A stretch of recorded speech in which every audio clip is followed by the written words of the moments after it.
Sí, la copa mano.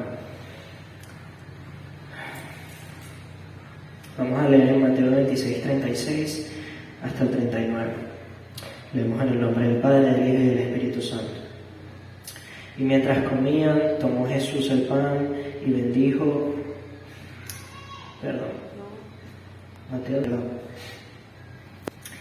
Entonces llegó Jesús con ellos a un lugar que se llama Getsemaní y dijo a sus discípulos: sentaos aquí, entre tanto que voy allí y oro.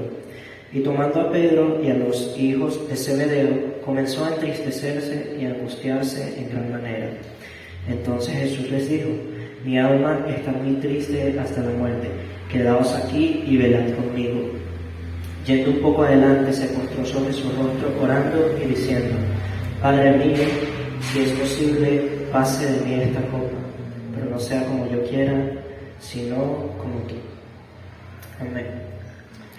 Padre, gracias por tu misericordia y tu eterno amor para nosotros. Quiero que veamos un poco, porque para entrar en contexto y entender muy bien este versículo, tenemos que entender un atributo de Dios.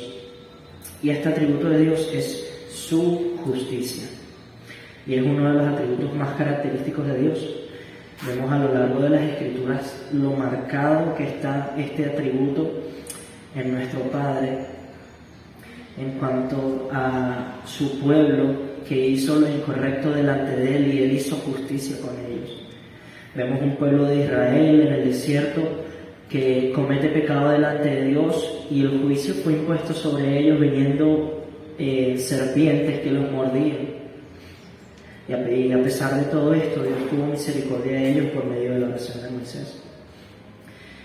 Leemos en el Salmo 145, 17: justo es Jehová en todos sus caminos. En Deuteronomio 32, 4: Él es la roca, sus obras son perfectas y todos sus caminos son justos.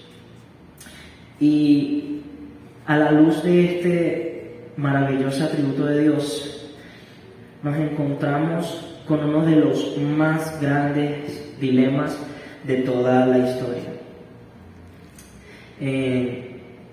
Vamos a leer este versículo y nos vamos a entender un poco cuál es este gran dilema.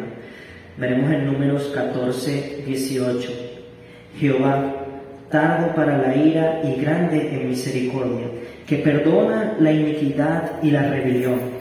Hermoso en sí mismo, porque vemos no vamos a decirle contradicción, pero vemos como algo que leemos: Jehová, que es tardo para la ira, grande en misericordia, que perdona las iniquidades y las rebeliones, pero después nos dice: aunque de ningún modo tendrá por inocente al culpable. Entonces, ¿cómo Dios puede perdonar la iniquidad, puede perdonar la rebelión, pero no va a tener por inocente al culpable?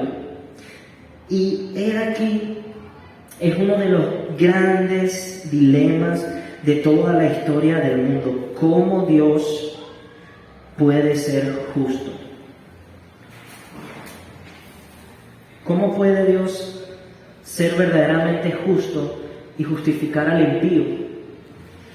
Leamos en el Salmo 32:1: Bienaventurado aquel cuya transgresión ha sido perdonada y cubierto su pecado. ¿Cómo puede Dios cubrir el pecado y aún así ser justo?